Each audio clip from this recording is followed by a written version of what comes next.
මේ බා නමුත් මල් වර්ගයක්. ඒ මල්කනිය රඹුටන් වගේ ගෙඩි තියෙනවා මේ. හරියනේ රඹුටන් ගැටේ කාලේ වගේමයි. ඊළඟට මේ මලේ මල නිකන් මේ මොනවද?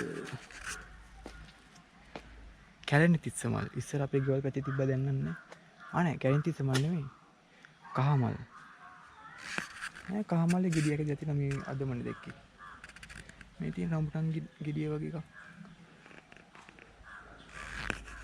කහ මල්ලත් එක එක ප්‍රභේද තියෙනවා. කහ මල් ගස්න දෙකක් තියෙනවා තරම්. රඹුටන් අමු ගෙඩිය වගේ ගෙඩිය දෙතුන දැක්කේ නෑ.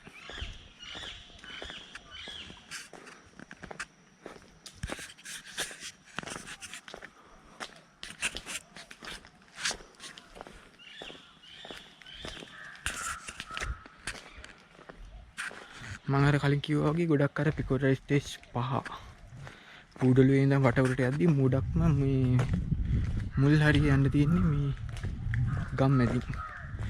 ගෙවල් මැදින් ගම් මැදින් තමයි යන්න තියෙන්නේ. අර ගොඩක් කැලේ පාරවල් වල යනවා අඩුයි. යන්න තියෙනවා අඩුයි.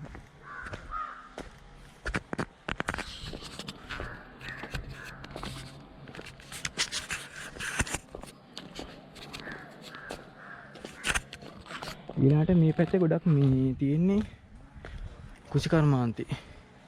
වී වගා කරනවා හෙල්මල් ක්‍රමයට මේ වී වගා කරනවා. ඊළඟට කෝපි තියෙනවා.